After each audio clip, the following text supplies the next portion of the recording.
So what is the number one question that you get asked? I'm sure there's a number one question you get asked about fire insurance. The number one question I get is, can you get me off the FAIR plan?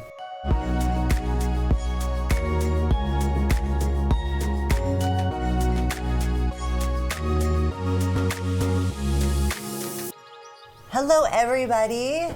I'm Rachel Taylor with Weikert Realtors, and today my guest is from Farmers Insurance, and we're going to be talking about fire insurance. Probably a really hot topic, no pun intended, right? Here is Stuart Rubiano, and he's with Farmers Insurance. Thank you so much for coming. Thanks for having me. You're so welcome. We're so in sync. We're talking at the same time about he's saying thank you and I'm saying thank you, so this is perfect. So what is the number one question that you get asked? I'm sure there's a number one question you get asked about fire insurance. The number one question I get is, can you get me off the FAIR plan? I hear that all the time. Yeah. That's the number one question. And they are basically either shopping, getting a non-renewal, a cancellation, or a really big increase, and they're looking for different options besides the FAIR plan. Yeah, around here, because I live in a rural area, so fire insurance is definitely a hot topic. So we'll have these huge jumps in the next year. Why is that? Why is there such a big jump in 1 year?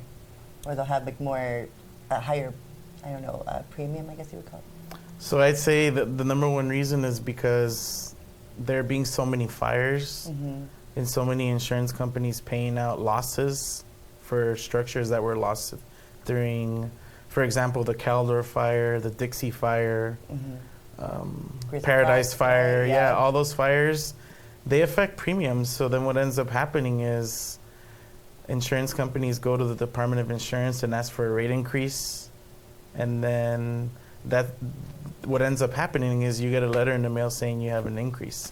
In this case, what's happening is a lot of clients are getting increases from the California FAIR plan directly. And that's because the California FAIR plan most likely had to pay out losses because of fires, homes lost in the fire. That causes increase in premiums.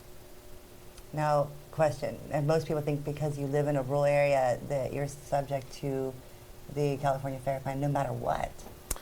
They can't get away from it. But there's certain parts and certain things that would keep you away from that plan, and you can kind of check those addresses out, right? Yes, so it just depends. I know that there's a lot of misconception out there that if you live in Placerville or Cameron Park, Shingle Springs, Pollock Pines, you're automatically on the FAIR plan. It really just depends on the carrier.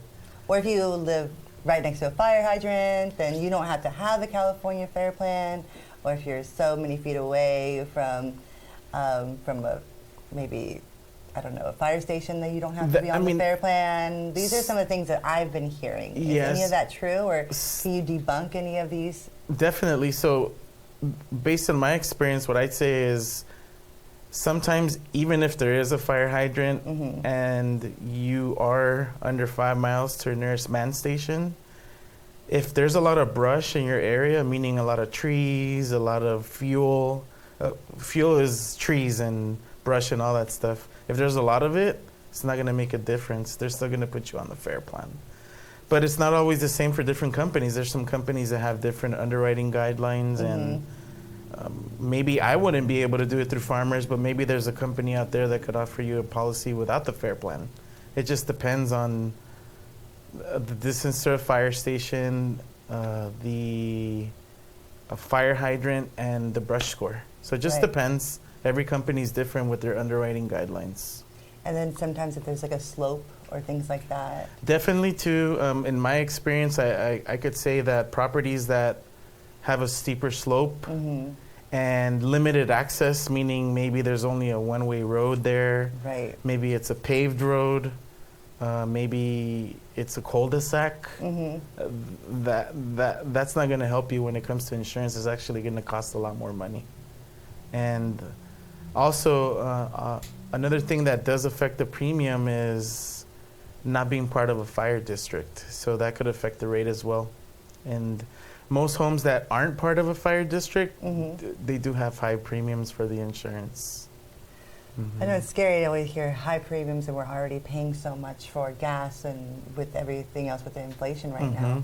So hearing high premiums is probably not what you guys want to hear. But I wanted to bring Stuart on so that he could debunk some of the myths, some of the common questions too that you get asked, and kind of answer them on camera, and then you get to kind of meet him face to face, so to speak. So what are some of the other common questions that you get asked? Obviously, everyone wants to get off of the FAIR plan, but that he's already said you don't have to have the FAIR plan. There are certain, just because you live in a rural area, he can search the address, and there are, maybe there's another agent that Farmers Insurance or whatever, not Farmers Insurance, but somebody else that might not offer just the FAIR plan, right? Yeah, there's different. What I'm trying to do is basically connect with different agents and within the community. Yeah. So some in El Dorado County, some are not here, but they're also in a fire zone, and try to give my clients different options. If the only option through me is the FAIR plan, that doesn't mean that I should automatically put them on the Right. FAIR That plan. makes you the real expert, and Yeah, makes you so- valuable as well to really do that when a lot of people would even do that. It shows your honesty. Yes, and at the end of the day, just like a good colleague of mine told me back in the day, is it's all about the client, really. I mean, if you really help the client out and connect I them with 100% agree. connect them with an agent that will be able to help them out when you know you can't, then you're doing the right thing. Because I know that there's different companies out there that don't do that, unfortunately. Right. So if I was to call you, I'm looking for a home, I'm going to buy a home, I got to call around, to figure out if it's going to be part of this California FAIR plan. Walk me through a little bit of that. So first of all, I would run an address through my system. If it happens to be that the only option is the FAIR plan through my agency, then I, obviously with their permission, I would ask them if it's okay to have some of my colleagues run the address. And if there's a hit and someone's able to do it, then with their permission, I refer them out to that agent. And it just depends. I mean, it depends on the situation. For the most part, I guess you just have to find the good referral system with another agency that's willing to help out the clients as much as you are.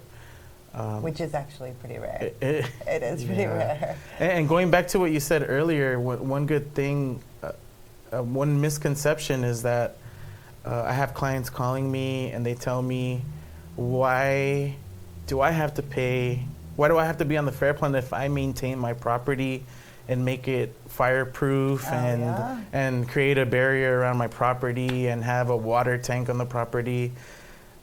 I mean, at the end of the day, like I said, what matters is the fire hydrant, the manned fire station, and the fire line score and the slope and all that stuff. But if you do decide to do that for your property, you just have to know that you're doing it for your peace of mind. Because insurance companies, as of right now, they don't give you a discount for that. Hopefully in the future that'll change. Yeah, but you never know. You never know. We have car insurance now, give you a discount for being a good driver. Exactly. I think that that would be something beneficial that may happen in the future. You heard it here. I'm just saying. You guys heard it here. It may happen. It may. You may be the one who just starts it all. Yeah, I mean, if you call me and you're telling me that you're maintaining your property, me personally, I think you should be getting a discount. Yeah. But as of right now, that's not happening. That could be something that maybe the Department of Insurance could make insurance companies honor. But I mean, until that happens, I don't know what. I mean, I recommend people to do it for their peace of mind, to fireproof their house because they want to. Think about another question too. Sorry, the California FAIR plan. What does that cover? Does that cover like the whole landscaping, the inside of the house? It covers like what does it cover? It covers the house in and out for fire, wind, and lightning. Whether it's a kitchen fire, whether it's vandalism, whether it's caused because there was a fire that started within the community, that's what it covers. I mean, it's covered under the California FAIR plan. It also covers your personal property that's lost during a fire. It covers you for being let's say if you were evacuated, it also brings fair rental value. So what that means is you're giving that money to stay at a hotel. You could rent a house with that money. Airbnb could get a little complicated depending on the company. Right. Depending hopefully on none of you guys will have experience. Yeah. And then it also includes other structures. So let's say you have a shed that's separate from your property, or nice landscaping. Maybe you have a sauna, something like that. That would be covered under there as long as it's included in the policy.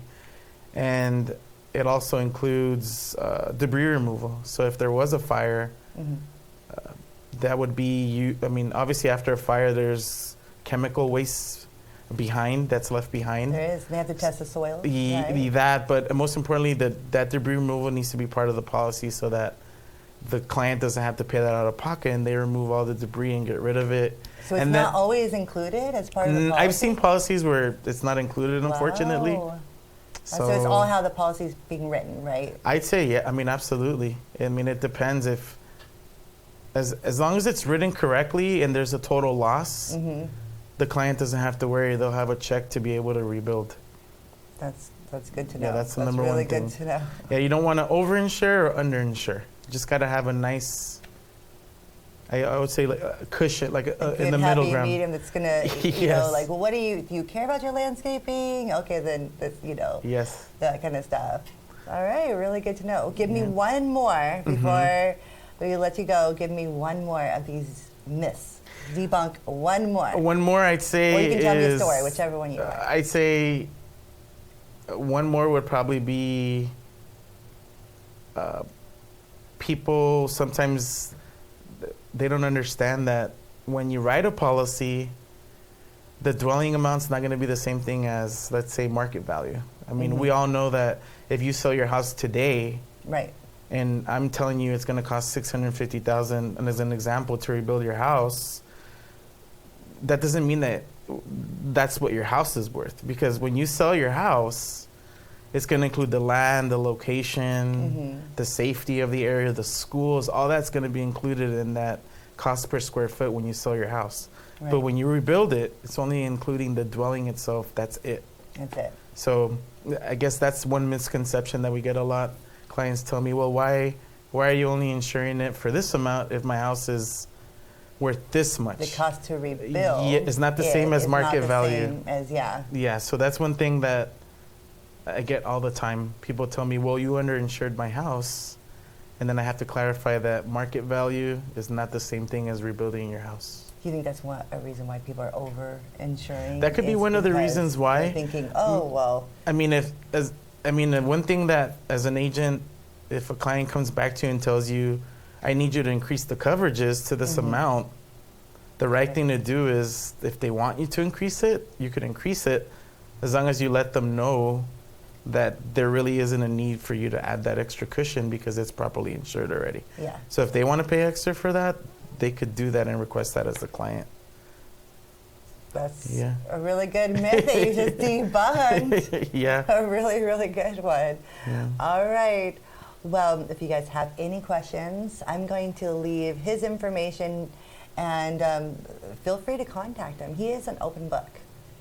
So thank you so much for coming. This is great. Rachel. Maybe I'll have him back on. Let me know if you guys have any additional questions or you guys want to see more of Stuart. This is Rachel Taylor with More Than Real Estate.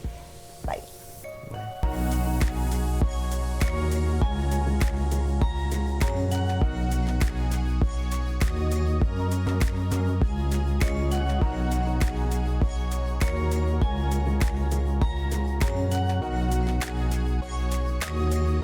Hey everyone, thanks for watching. Stay tuned for more up-to-date information.